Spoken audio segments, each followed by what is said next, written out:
अस्सलामुअलैकुम वरहमतुल्लाह। वजू के मुतालिक एक मसला हमेशा हम लोग के साथ पेश आता है। वो ये है कि वजू की हालत में दोबारा वजू कर सकते हैं कि नहीं। किसी का वजू है, अब वो दोबारा वजू करना चाहता है, तो क्या दोबारा वजू करने से जो पानी बर्बाद होगा, दोबारा वजू करने की वजह से क्या उसको गुनाह मिलेगा? इस बारे में क्या मसला है वो देख लेते हैं। जैसा कि किताबुल फिकह में ये बात लिखा है कि आप पकड़ ले कि आप जोहर के लिए वजू किए हैं। अब जोहर की नमाज पढ़ने के बाद असर का वक्त आ जाता है और आपका वही जोहर का वजू अभी भी बरकरार है, यानी कि अभी भी वजू के हालत में ही है। आप 2-3 घंटा बीत गया, असर का वक्त आ गया, आप अभी वजू में ही है। तो दोबारा से अगर वजू कर लिया जाए असर की नमाज पढ़ने के लिए, हालांकि आप वजू में हैं, आपका वजू टूटा नहीं है, तो दोबारा से अगर वजू कर लिया जाए तो आपको सवाब ज्यादा मिलेगा।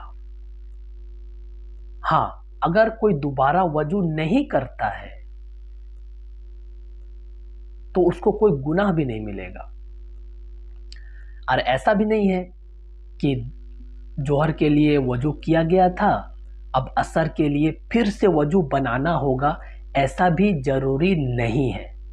अगर आपका जोहर का वजू बाकी है तो असर के लिए दोबारा से वजू बनाने की कोई ज़रूरत नहीं, आप उसी वजू से असर की नमाज पढ़ सकते हैं।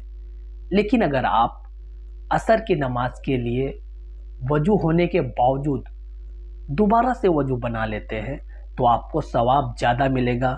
किताबुल फिकह में ये बात लिखी हुई है, बहस्ती जेवर में भी जिल्द 1 पेज नंबर 48 पर, और आपके मसाइल उनका हल जिल्द 1 पेज नंबर 31 पर ये बात लिखी हुई है। किताबुल फिकह की जिल्द 1 पेज नंबर 81 पर एक बात और लिखा है कि कोई अगर वजू करते करते अगर उसे वजू को तोड़ने वाली कोई चीज पाई जाए, मिसाल के तौर पर कोई वजू बना रहा है, अब वजू बनाया, हाथ धोया, मुंह धोया, अब उसका वजू टूट जाता है किसी वजह से। आमतौर पर हम लोग हवा खारिज होने से वजू टूट जाता है, खून निकल के बह जाए तो वजू टूट जाता है। इस तरह वजू के टूटने वाली कोई भी इल्लत अगर पाई जाए तो अब उसको दोबारा से फिर से वजू करना जरूरी होगा। ये बात किताबुल फिकह में जिल्द 1 पेज नंबर 81 पर लिखा है। मसला का खुलासा एक बार कर दो, वजू होने के बाद दोबारा वजू बनाना ये जरूरी नहीं है, लेकिन अगर फिर भी कोई दोबारा वजू बनाता है तो उसको सवाब ज़्यादा मिलेगा। अस्सलामु अलैकुम।